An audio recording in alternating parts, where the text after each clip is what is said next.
Hello friends, welcome to all of you in my online YouTube channel तुभ्यम key to success अर्थात तुम्हारे लिए आपके लिए सफलता की एक कुंजी। तो दोस्तों मैं Krishna Sharma faculty of science of Tubhyam key to success. तो आइए दोस्तों मैं यहाँ पे आपके सामने विज्ञान विषयों को लेकर उपस्थित हूँ। जैसा कि आज के दौर में हर एक कंपटीशन में विज्ञान अत्यंत महत्वपूर्ण हो गए, इनके प्रश्न बहुत ज्यादा पूछे जा रहे हैं। तो इनके आज हम बात करते हैं किसको लेके, NTPC railway, UP triple SC लेखपाल और यूपी टेट जूनियर तथा पीआरटी, इसमें आने वाले विज्ञान के प्रश्नों को लेके इनके सिलेबस का डिस्कशन करेंगे इस वीडियो में। तो दोस्तों विज्ञान के सिलेबस को डिस्कशन करने से पहले हम ये जाने कि विज्ञान विषय को क्यों पढ़ते हैं। बात आ गई क्यों की, मतलब विज्ञान हम क्यों पढ़ते हैं। तो दोस्तों हमारे चारों ओर विज्ञान है। अगर बात करते हैं, अगर आप नजर उठाइए तो आपके पेन से लेकर कॉपी, जिस माध्यम से हम जुड़ पा रहे हैं आपसे, मोबाइल फोन, लैपटॉप इत्यादि, इन सभी में विज्ञान का महत्वपूर्ण योगदान है। मतलब हमारी कोई घटना अगर होती है उसमें सोचने की, उसकी गहन चिंतन करने में भी विज्ञान का क्या होता है, एक अत्यंत महत्वपूर्ण भूमिका होती है। तो दोस्तों ये सिर्फ यही विज्ञान एक ऐसा विषय है जो आपकी सोच को कई गुना तक आगे ले जाने का काम क्या करती है। तो दोस्तों आइए हम कुछ जानते हैं कि ये कैसे होता है। जैसे पानी का बर्फ में बदलना कैसे बनता है, उसी प्रकार कैसे दिन और रात्रि होती है, उसी प्रकार बर्फ कैसे बनता है, उसी प्रकार अगर हम बात करते हैं दिन और रात कैसे होते हैं। और इसी क्रम में जब हम आगे बढ़ते हैं तो पृथ्वी अपने एक्सिस पे क्यों घूमती है, इस तरह के जहां पे घटना की बात आती है, ये कैसे हुआ, क्यों हो रहा है, इन सभी का बारे में कौन बताता है, तो विज्ञान बताता है। इसलिए विज्ञान विषय का पढ़ना हमारे लिए अत्यंत उपयोगी है। और हम आइए बात करते हैं कि ये दिए गए एग्जाम में इनके सिलेबस क्या हैं। तो दोस्तों बस थोड़ा सा डिफरेंट है, यहाँ पे कुछ लेकर NTPC railway, UP triple SC लेखपाल और यहाँ पे यूपी टेट जूनियर। तो इन सभी एग्जामों में यहाँ पे साइंस का जो सिलेबस है, चाहे वो भौतिक विज्ञान का हो, चाहे वो जीव विज्ञान का हो, चाहे वो रसायन विज्ञान का हो, ये सभी क्या है, समान है। थोड़ा सा अंतर आता है पीआरटी का। इसलिए अंतर आता है क्योंकि अभी तक पीआरटी का एग्जाम सिर्फ और सिर्फ 2 बार हुआ है। एक बार 2018 में हुई परीक्षा और दूसरी बार 2019 में हुई। तो वहां पे उनके सिलेबस में थोड़ा इसको कम किया गया था, भौतिक विज्ञान को थोड़ा कम किया गया और उन्हीं में से प्रश्नों को उन्होंने पूछा था। लेकिन बात करते हैं जीव विज्ञान और रसायन विज्ञान, तो इसमें कोई फिक्स नहीं है, किसी भी चैप्टर से क्वेश्चन आपसे कर सकते हैं। और ये पूरा का पूरा सिलेबस क्या है आपका, ये सभी में बिलोंग करता है। तो आइए बात करते हैं हम लोग। अभी आप लोगों ने पढ़ा होगा कि विज्ञान की मुख्य रूप से केवल 3 ही शाखा होती है, और वो होती है भौतिक विज्ञान, जीव विज्ञान और रसायन विज्ञान। दोस्तों या बिल्कुल मत भ्रम में पढ़िएगा, ये सारी किताबों में दिया है, लेकिन जब आप एनसीईआरटी वगैरह पढ़ेंगे किताब में, तो वहां पे विज्ञान का क्लासिफिकेशन सही ढंग से किया गया है। और ये बिल्कुल गलत है, यही 3 इसके केवल क्या हैं, मुख्य शाखाएं हैं। अर्थात हमारे एग्जाम में तो केवल यही आते हैं, लेकिन ये उसके मुख्य ब्रांच यही बस हैं, ये गलत है। इसकी व्याख्या जो हमारी क्लास चलेगी, विज्ञान की इंट्रोडक्शन की क्लास चलेगी, वहां पे मैं आपको बताऊंगा। अभी हम लोग सिर्फ सिलेबस डिस्कशन करते हैं और बात करते हैं कि इनमें से कौन से चैप्टर अत्यंत महत्वपूर्ण हैं जिससे हमारे प्रश्न बन सकते हैं एग्जाम में। तो दोस्तों पहला ही हमारा चैप्टर है टॉपिक भौतिक विज्ञान, और उसके अंतर्गत हमको पढ़ना है पहले मापन तथा मात्रक। ये बहुत महत्वपूर्ण चैप्टर है। अगर यही बताती है भौतिक राशि कैसे मापी जाती है, उसका मात्रक क्या होता है, और यहां से प्रश्न मैं आपको पढ़ाऊंगा कि 10 की घात पे कैसे पावर बढ़ता है, प्लस में भी और माइनस में भी, तो उन सभी को क्या कहते हैं, जिससे एग्जाम में हमेशा क्वेश्चन बनता है और ये अत्यंत महत्वपूर्ण है, मापन और मात्रक। यहां से प्रश्न जरूर बनता है। तो आइए दूसरा बात करते हैं गति। तो गति बहुत अच्छा चैप्टर है। इसके अंतर्गत हम पढ़ेंगे दूरी, विस्थापन, वेग, त्वरण और इन पर आधारित क्या पढ़ेंगे, न्यूमेरिकल्स को करेंगे, क्योंकि न्यूमेरिकल्स बहुत आता है।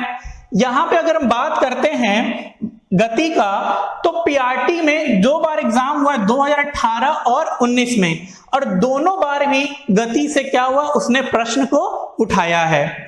इसी तरह पीआरटी से मापन और मात्रक से भी एक प्रश्न जो 2019 में हुई थी, वहां से भी एक प्रश्न को उन्होंने क्या किया था, लिया था। आइए बात करते हैं बल तथा गति के नियम।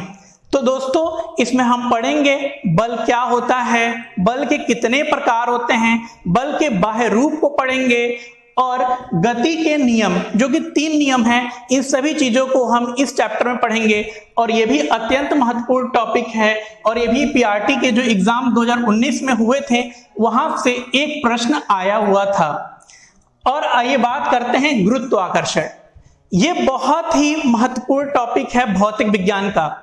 इसके अंतर्गत ही हम पढ़ते हैं कि जो स्मॉल जी होता है, गुरुत्वीय त्वरण, उसके मान में कैसे परिवर्तन होता है। मतलब हम भूमध्य रेखा से विषुवत रेखा की ओर जाएं, चाहे विषुवत रेखा से भूमध्य रेखा की ओर आएं, तो इन सभी के बारे में बताता है कि जी का मान कैसे बदलता है। ये सारी चीज पढ़ेंगे। और दूसरी बात कि अगर कोई बॉडी लिफ्ट में है तो उसके भार में कब परिवर्तन होगा, ऊपर जाता है तब परिवर्तन होगा कि नहीं होगा, नीचे आता है तो परिवर्तन होगा कि नहीं होगा, इन सभी बातों को हम पढ़ते हैं किसमें, तो गुरुत्वाकर्षण में पढ़ते हैं।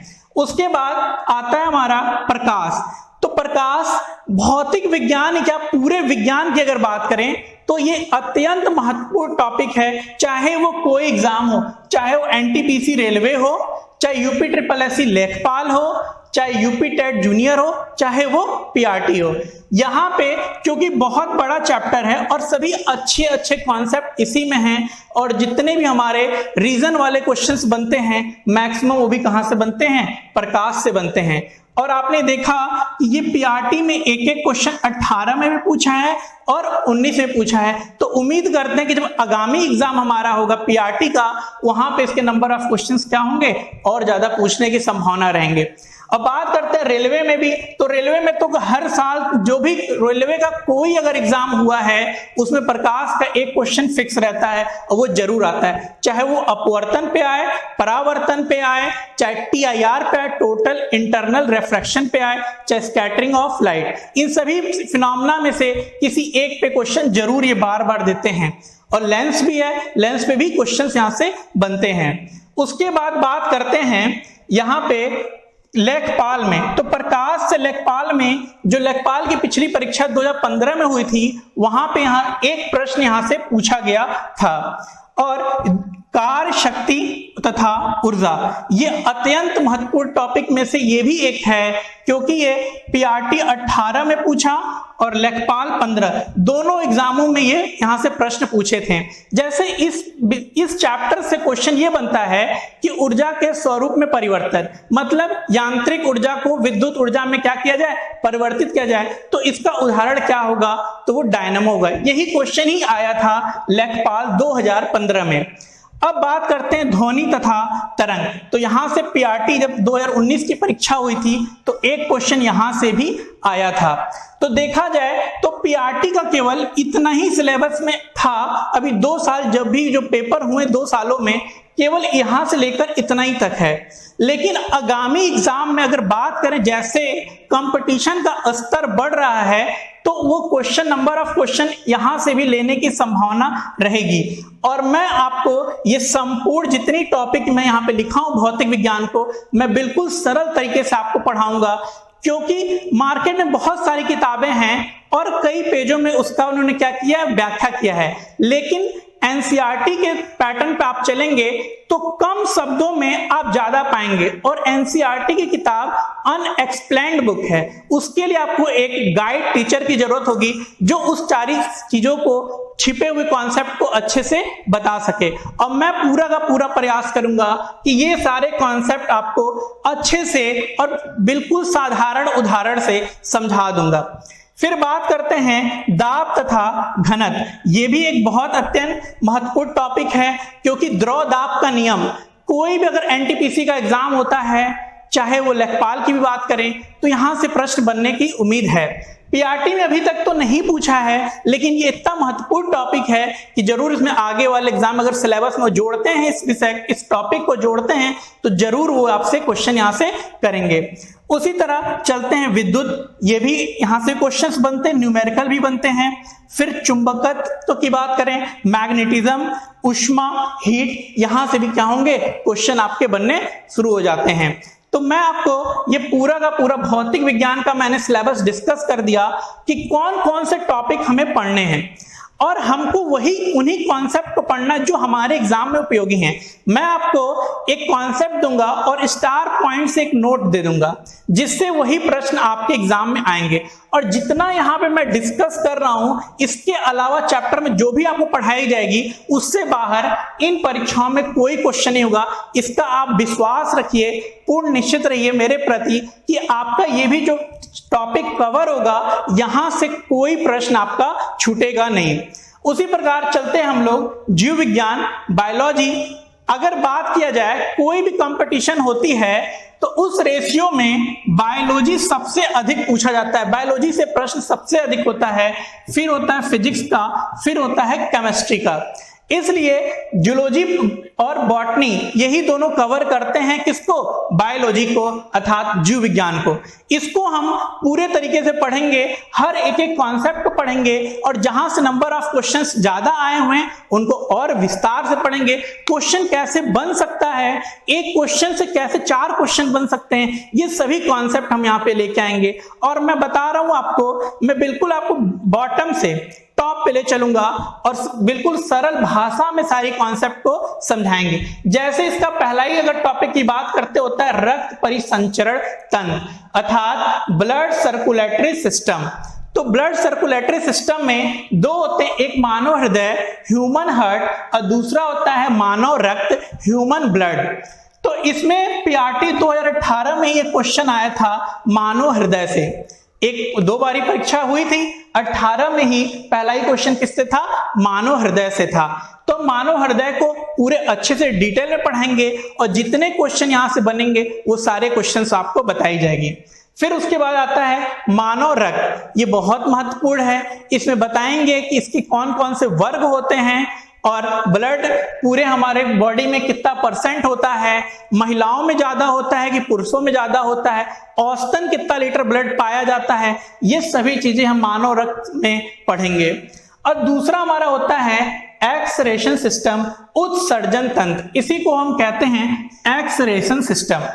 तो एक्सरेशन सिस्टम में इसमें 4 पार्ट आ जाते हैं।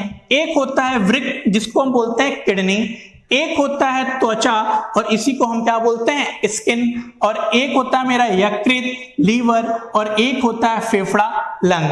तो इसमें हम पढ़ेंगे वृक्क, और वृक्क के क्या क्या फंक्शंस हैं, क्या कार्य हैं, कौन कौन से वृक्क पे क्वेश्चंस ज्यादा बनते हैं, और इन चारों में से इंपॉर्टेंट आपका है तो वो है वृक्क, किडनी। किडनी से ही मैक्सिमम क्वेश्चंस बनते हैं। बात करते हैं स्किन, लीवर और लंग, यहां से भी क्वेश्चंस बनने की संभावना है, लेकिन इन चारों में अगर देखा जाए अत्यंत महत्वपूर्ण कौन है तो वो है वृक्क। किडनी से नंबर ऑफ क्वेश्चंस क्या होते हैं, ज्यादा बनते हैं।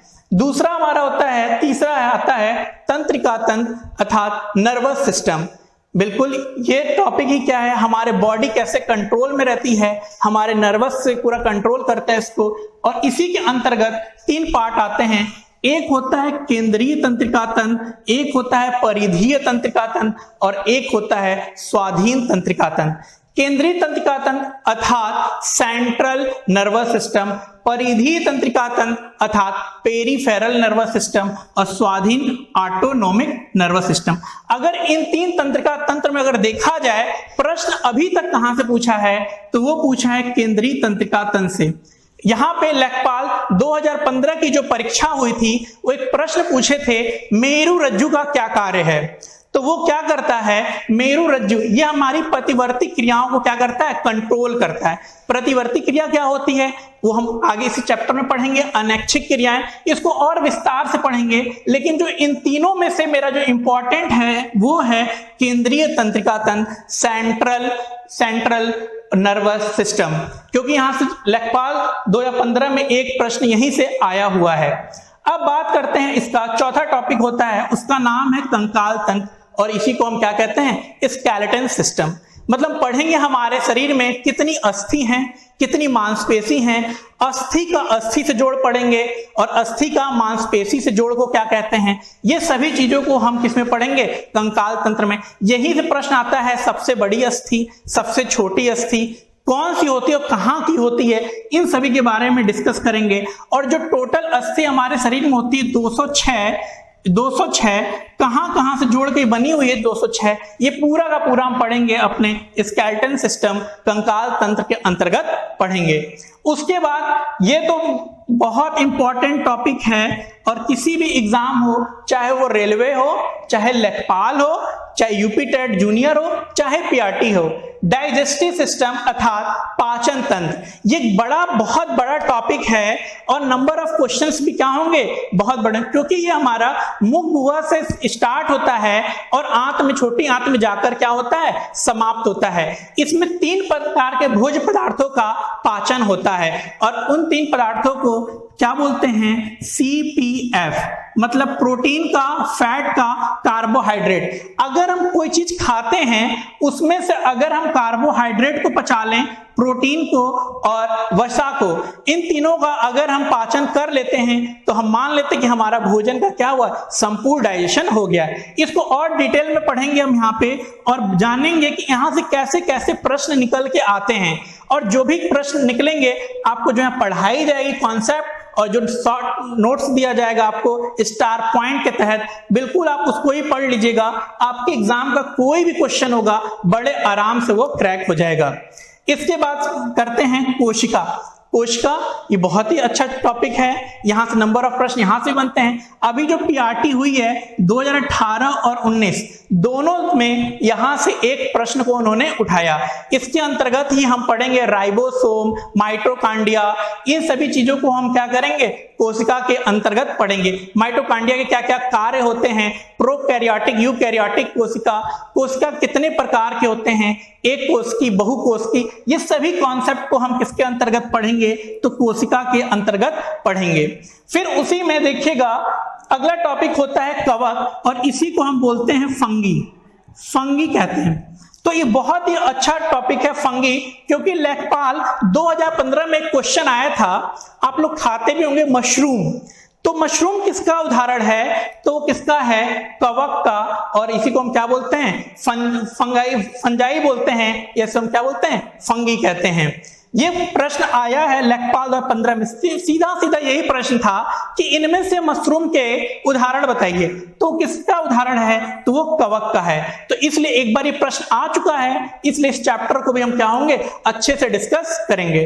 इसके बाद हम बात करते हैं वेरी वेरी इंपॉर्टेंट चैप्टर, उसका नाम है विटामिन। तो दोस्तों विटामिन आपको बताया जाएगा कि इस विटामिन के स्रोत क्या हैं और इनकी कमी से होने वाले रोगों के नाम, ये जरूर आता है, और इन विटामिन का वैज्ञानिक नाम क्या होता है, इन सभी चीजों को हम क्या होगा इस चैप्टर में डिस्कस करेंगे। यहां पे मैं एक चार्ट बनाऊंगा और आपको ट्रिक के साथ सारे विटामिन और उनसे होने, उनकी कमी से होने वाले रोग और उनके क्या क्या स्रोत है जिससे वो विटामिन प्राप्त होते हैं। जैसे विटामिन डी कैसे प्राप्त होता है, तो कैसे होता है, सूर्य के प्रकाश से। उसकी कमी से क्या रोग होता है, तो सूखा रोग हो जाता है, हमारा शरीर में क्या होता है, सूखने लगता है। उसी प्रकार एक क्वेश्चन आया था ये पीआरटी 2018 में एक क्वेश्चन यहाँ विटामिन से आया था कि स्कर्वी किस विटामिन की कमी से होता है, तो विटामिन सी की कमी से होता है। इस प्रकार बहुत सारे प्रश्न आपके विटामिन से बनेंगे, तो इसको हम अच्छे से यहाँ पे डिस्कस करेंगे। इसके बाद अगला टॉपिक होता है मानव रोग। तो मानव रोग में एक होता है जीवाणु, ह्यूमन डिजीज, तो एक होता है जीवाणु, इसी को हम बोलते हैं बैक्टीरिया, मतलब बैक्टीरिया के द्वारा फैलने वाले रोग। ऐसे कौन से रोग हैं जो बैक्टीरिया के द्वारा फैलते हैं, तो जैसे मान लीजिए निमोनिया, ये क्या होता है, बैक्टीरिया के द्वारा फैलता है। और यही क्या होता है, बैक्टीरिया हमारा लंग्स को खराब करता है। जिसका निमोनिया के अगर जो लोग शिकार हो जाते हैं उनके लंग्स क्या होते हैं, डैमेज होना स्टार्ट हो जाते हैं। तो इसलिए यहाँ पे और भी जीवाणु से होने वाले रोग हैं, बहुत सारे हैं जो आपके एग्जाम के लिए उपयोगी हैं, वो मैं आपको चैप्टर जो पढ़ाऊंगा तो पूरा कराऊंगा। इसी बात अब आता है विषाणु से होने वाले रोग। तो विषाणु से होने वाले रोग के नाम बताइए, उसका वैज्ञानिक नाम बताइए, ये सभी हम जानेंगे। जैसे विषाणु से होने वाले रोग, जैसे हो गया आपका एड्स, तो ये सारे किससे होते हैं, वायरस से होते हैं, वायरल डिजीज हैं, और ये हमारे बैक्टीरियल डिजीज थे। तो ये सारा हम लोग डिस्कस करेंगे। अभी एक वर्तमान में बहुत आपने नाम सुन रखा है कोरोना, और वो भी ह्यूमन डिजीज में आता है, और आगे के सिलेबस में इसको भी जोड़ेंगे। कोरोना एक अपना अलग है चैप्टर, क्योंकि ये भी इन्फ्लुएंजा में आता है, और इसको हम अच्छे से डिस्कस करेंगे। जब पढ़ाएंगे तो नंबर बनने वाले नंबर ऑफ क्वेश्चंस यहां से मैं आपको कराऊंगा जो आपके एग्जाम के लिए अत्यंत महत्वपूर्ण होंगे। इसके बाद पोषण, न्यूट्रिशन, कैसे हमें क्या खाना चाहिए क्या नहीं खाना चाहिए, ये सभी इस हम में चैप्टर में डिस्कस करेंगे। तो ये पूरा का पूरा कवर करता है आपका जीव विज्ञान। इतने टॉपिक को आप पढ़ेंगे और मैं उतना पढ़ाऊंगा जिससे आपके एग्जाम का कोई भी क्वेश्चन रुकेगा नहीं। ये पूरा विश्वास रखिएगा, इसको पूरा विस्तार से पढ़ाया जाएगा और अच्छे अच्छे कॉन्सेप्ट स्टार पॉइंट के माध्यम से दिया जाएगा कि जो वही प्रश्न आपके एग्जाम में बनेंगे। जैसे पीछे हमने भौतिक विज्ञान का बताया, और वैसे यहाँ पे क्या होगा, जीव विज्ञान का। अब बात करते हैं रसायन विज्ञान। तो रसायन विज्ञान की ओर चलते हैं। तो चाहे वो एनटीपीसी रेलवे हो, चाहे वो लेखपाल हो, चाहे वो क्या हो, यूपी टेट का जूनियर एग्जाम हो, चाहे वो पीआरटी का एग्जाम हो, सभी के लिए इनमें से कुछ महत्वपूर्ण टॉपिक है जहां से नंबर ऑफ क्वेश्चंस ज्यादा बनेंगे। बात करते हैं अगर इतना की, तो ये यहां से क्वेश्चन थोड़े कम बन सकते हैं, लेकिन अगर बात करें यहां से लेके यहां तक की, यहां से क्वेश्चन 1 से लेकर 8 तक टॉपिक तक नंबर ऑफ क्वेश्चंस ज्यादा बनते हैं। यहां से बनते हैं लेकिन इनकी अपेक्षा में यहां से थोड़े कम बनते हैं। और बात करें पीआरटी में, तो आप सिलेबस देखिएगा, उन्होंने केवल 2 बातों को लिखा है, पदार्थ अपदार्थ की अवस्था। तो पदार्थ की अवस्था इतना छोटा नहीं है, इतने को कवर कर लेता है केवल पदार्थ अपदार्थ की अवस्था, इसको छोड़ के। तो ये अभी उन्होंने लिखे हैं, लेकिन आगामी जब पीआरटी का एग्जाम होगा तो उसका सिलेबस बिल्कुल चेंज हो सकता है। तो आप पहले से तैयार रहिए कि आप सारी चीजों को पढ़िए, जिससे आप एक के साथ कई एग्जाम की तैयारी भी कर सकते हैं। और जो सिलेबस में आएगा नया सिलेबस, तो इतना तो कॉमन ही रहेगा। अगर एक्स्ट्रा इसमें से जोड़ते हैं तो आप वो पढ़ सकते हैं। तो यहां पे हम आपको पूरा का पूरा कॉन्सेप्ट देंगे रसायन विज्ञान अर्थात केमिस्ट्री के अंतर्गत। ये सारी चीजों को मैं बताऊंगा और कैसे क्वेश्चन वहां से बनेंगे, ये सारी चीजें आपको स्टार पॉइंट के माध्यम से दी जाएगी। तो आइए बात करते हैं कि यहाँ पे पहला ही टॉपिक क्या है, द्रव्य तथा द्रव्य की अवस्था, matter and states of matter. तो आप जानते ही द्रव्य क्या होता है, वे वस्तु जो स्थान घेरती है, जिसमें भार होता है, वो क्या होता है, द्रव्य कहलाता है। इनकी अवस्था भौतिक और रसायन दोनों के आधार पर बताएंगे इनकी कितनी कितनी अवस्था है और उनमें क्या क्या पढ़ना है। ये सारी चीजें इस चैप्टर से हम लोग डिस्कस करेंगे। और इसी चैप्टर से जो अभी आपका एग्जाम हुआ है उसमें देखा जाए कि द्रव्य और द्रव की अवस्था नंबर ऑफ क्वेश्चन यहीं से कवर कर लेते हैं, चाहे वो रेलवे का हो, चाहे वो लेखपाल का हो, यूपी SSSC लेखपाल का हो, चाहे यूपी टेट जूनियर, और चाहे वो पीआरटी। यहां से नंबर ऑफ क्वेश्चंस बहुत ज्यादा बनते हैं। उसी प्रकार हम पढ़ेंगे मिश्रण तथा मिश्रण के प्रकार। तो मिश्रण क्या होता है ये जानेंगे, और मिश्रण के 2 प्रकार होते हैं, होमोजेनस और हेट्रोजेनस, मतलब समांग मिश्रण और विसमांग। इन दोनों मिश्रण को इसके अंतर्गत पढ़ेंगे। उसके बाद हम लोग को पढ़ना है विलियन सॉल्यूशन और टाइप्स ऑफ सॉल्यूशन, मतलब विलियन तथा विलियन के प्रकार। तो यहां से भी क्वेश्चन बनता है कि विलियन क्या होता है इनके प्रकार में। तो प्रकार में वो आपसे ये नहीं पूछेंगे आप प्रकार लिख के दिखाइए, वो प्रकार पे उदाहरण देंगे, 4 ऑप्शन देंगे और पूछेंगे कि बताइए विलियन किस विलियन का ये प्रकार है। तो कैसे इसको पढ़ना है ये सारी चीजें आपको जब हम विलियन पढ़ाएंगे उस वक्त हम आपको यहाँ पे डिस्कस करें। इसके बाद चौथा होता है मेरा तत्व एलिमेंट, और ये एलिमेंट इसको आप वेरी वेरी इंपॉर्टेंट कर लीजिए, क्योंकि जो तत्व होता है उसके 3 प्रकार होते हैं, धातु, अधातु, उपधातु, अर्थात मेटल, नॉन मेटल और मेटलाइड। तो कितने मेटल हैं और कितने नॉन मेटल हैं और कितने मेटलाइड हैं इसकी संख्या हम बताएंगे आपको, और द्रव है कि ठोस है कि गैस कितने कितने हैं ये बताएंगे आपको। और यहां पे हम बताएंगे कि क्या होगा, किस तत्व को हम उसके किस गुण पे उसको हम धातु बोलेंगे, उसके किस गुण पे हम अधातु बोलेंगे और उसके किस गुण पे हम उपधातु बोलेंगे, और उनके इसी गुण के आधार पर हम क्या होंगे इन तीनों को पढ़ेंगे। और पीआरटी 2018 में एक क्वेश्चन भी यहीं से बन के आया हुआ था। अब बात करते हैं परमाणु संरचना, ये भी इंपॉर्टेंट टॉपिक है। पीआरटी में अभी 2 सालों में दोनों इस चैप्टर से तो कोई प्रश्न नहीं पूछे हैं, लेकिन अगर बात करते हैं NTPC railway, UP triple SC लेखपाल, ये केमिस्ट्री का खुद का एक बड़ा टॉपिक है और नंबर ऑफ क्वेश्चंस यहां से बहुत ज्यादा बनते हैं। तो आप तैयार रहिएगा इस टॉपिक को भी पढ़कर कि हम एकदम निश्चित रहेंगे कि एग्जाम का कोई प्रश्न आए कि वो छूटे ना, इसलिए हम इस टॉपिक पे बहुत ज्यादा जोर देंगे। अब बात करते हैं अम्ल, क्षार तथा लवण, एसिड, बेस एंड साल्ट। ये भी बहुत उपयोगी चैप्टर है, क्योंकि यहां पे ये बताएंगे हम कि हम किसको एसिड बोलेंगे, किसको बेस और किसको साल्ट, उनके पीएच वैल्यू के आधार पर। अगर उनका पीएच वैल्यू अगर 7 से कम है तो वो एसिड होता है, और 7 से अधिक है तो वो बेस होता है, और ठीक 7 होता है तो क्या होता है, साल्ट होता है। लेकिन ऐसे बहुत सारे उदाहरण हम लेके आएंगे कि जिसका पीएच मान डायरेक्ट एग्जाम में पूछता है कि इसका पीएच, जैसे रक्त का पीएच मान पूछ लिया तो 7.4 होता है। तो ये इस तरह के प्रश्न बहुत सारे बनते हैं, यहां पे लेके आएंगे। एसिड के प्रकार, बेस के प्रकार, ये भी आपको सारी बातें पढ़ाई जाएगी।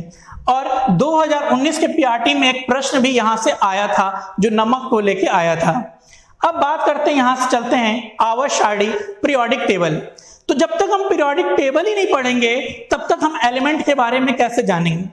तो इसलिए यह चैप्टर पढ़ना हमारे लिए बहुत उपयोगी हो जाता है, और इसके प्रश्न रेलवे में नंबर ऑफ क्वेश्चंस रेलवे में आए हुए हैं। चाहे किसी भी साल का पेपर, चाहे वो लोको पायलट का उठा लीजिए आप, एनटीपीसी 2016 का पेपर आप उठा लीजिए, ग्रुप डी हुआ, यहां से नंबर ऑफ क्वेश्चंस रेलवे में बहुत ज्यादा पूछा जाता है। और अभी तक तो पीआरटी में यहां से क्वेश्चन नहीं पूछा है, लेकिन यहां पे मैं पढ़ाऊंगा और एक अच्छे कॉन्सेप्ट से पढ़ाऊंगा और एक ट्रिक आपको दूंगा कि जैसे सभी ग्रुप के आप क्या होंगे उसके एलिमेंट को आप याद कर सकें, और उसको जानने के लिए आप जरूर इसके क्लास करिएगा। इसके बाद हम लोग चलते हैं गैसीय नियम, तो गैसेस लॉ, और ये पीआरटी 2019 में एक प्रश्न आया हुआ है गैसेस लॉ पे। तो इसलिए एक बार इसको टच कर दिया है तो ये उपयोगी चैप्टर हो गया। पहले इससे प्रश्न नहीं बनते थे, लेकिन अब ये चैप्टर यहां से भी प्रश्न क्या हुए बनने लगे हैं। तो अभी तक जो इतना है इसको हम डिटेल में पढ़ेंगे, क्योंकि नंबर ऑफ क्वेश्चन यहीं से क्या होते हैं, ज्यादा आते हैं। और बात करते हैं यहाँ पे, तो छोटे छोटे टॉपिक हैं और इनको जो कॉन्सेप्चुअल जो क्वेश्चंस आते हैं उसी तरह पढ़ेंगे। जैसे कोयला के प्रकार, उनके प्रतिशत के आधार पे पूछता है किस प्रकार का कोयला है। उसी तरह प्लास्टिक है तो प्लास्टिक के प्रकार को जानेंगे। अगला चैप्टर जो है धातु और उनके अयस्क, ये क्वेश्चंस बहुत बार आता है। वो आपको धातु का नाम दे देंगे और ये पूछेंगे कि इनके अयस्क का नाम बताइए। तो इसको मैं एक ट्रिक के साथ, एक टेबल के साथ आपको दूंगा, कराऊंगा और अच्छे से तैयार भी कराऊंगा। इसके बाद मेरा आखिरी है धातु तथा उनके यौगिक के उपयोग, मतलब वो आपके दिए रहेंगे धातु और उनके क्या कहां पे उपयोग है वो बताना है।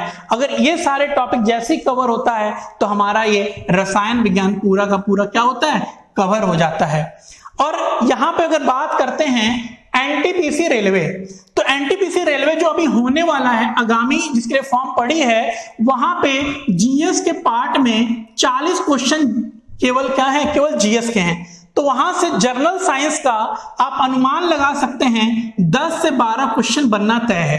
तो इसलिए ये पूरा का पूरा टॉपिक पढ़ना बहुत ही महत्वपूर्ण हमारे लिए हो जाता है। उसी प्रकार यूपी ट्रिपल एससी लेखपाल है, यहां पे जो 25 क्वेश्चंस आए थे, 25 क्वेश्चन आए थे 2015 में, और आगामी सिलेबस में भी इतने आएंगे।